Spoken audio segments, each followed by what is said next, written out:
the new Islamic calendar. We are now in the month of Muharram, and this is a month that is a sacred month.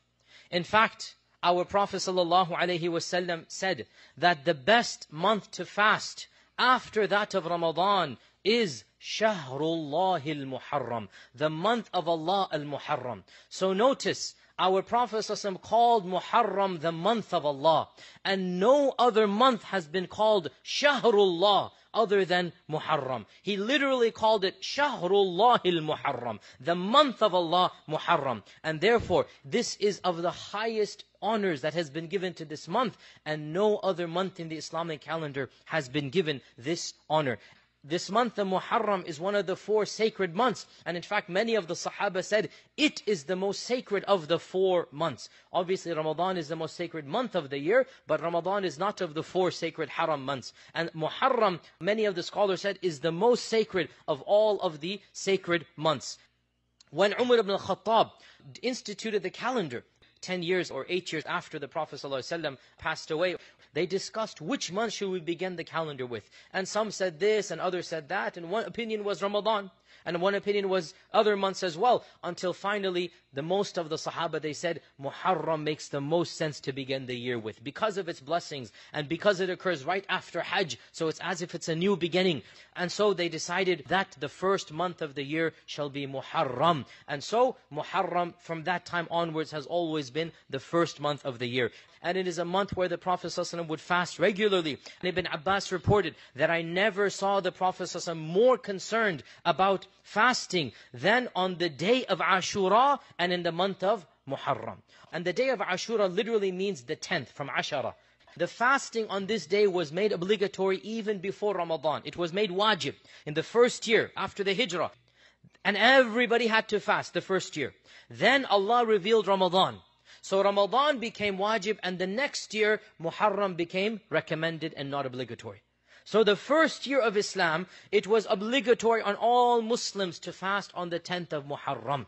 And then in the second year, it went down from being obligatory to being recommended and strongly encouraged. And our Prophet ﷺ said that it serves as a forgiveness for the sins of the previous year. On this day of 10th of Muharram, our Prophet ﷺ told us that Musa alayhi salam was saved, Moses was saved from Pharaoh, that Nuh alayhi salam, his ship landed on Mount Judi, that on these days many incidents happened in the past that served as a day of celebration and rejoicing.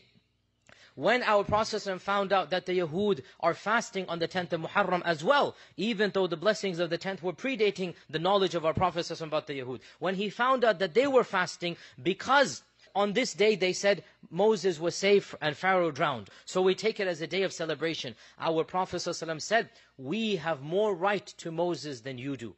In other words, we are the true followers of Moses, and from that year onwards, he also encouraged everybody to fast on the 10th, and he also said, if I live one more year, I shall fast on the 9th and the 10th. The scholars say, to make our ritual different from the ritual of other religions and nations, and therefore, ideally, it is good to fast the 9th and the 10th, even though our Prophet never did it, because he said the hadith, but he passed away the very year that he said it. So he never actually lived to the next year. But he said, if Allah allows me to live another year, I shall fast the 9th and the 10th of Muharram. So those who are able to fast the 9th and the 10th, alhamdulillah, or the 10th and the 11th, alhamdulillah, but if they cannot fast 2 days, then at least on the 10th they should definitely fast on that day. And it is a day that, inshallah, if you do it properly and sincerely, the minor sins of the previous year are forgiven. And no doubt this day also is a day in which a historical tragedy occurred, and that is the massacre of Hussein radiyallahu ta'ala anhu. That tragedy does not have anything to do with the sanctity of this day. It was a coincidence that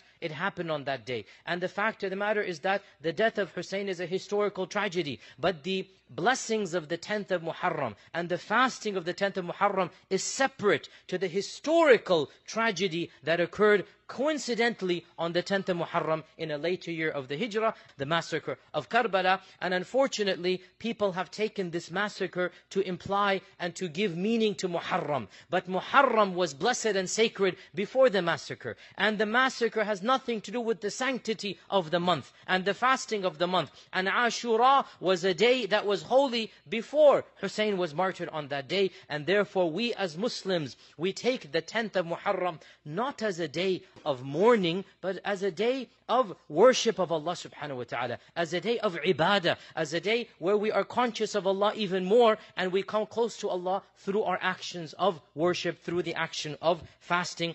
And let us make sure we fast on the 10th, and if we're able to on the 9th and the 10th, or the 10th and the 11th, but at least on the 10th, and especially in this month overall. This is a month where overall our Prophet ﷺ encouraged extra good deeds, extra fasting, extra charity. It is one of the sacred months. May Allah subhanahu wa ta'ala make us of those who utilize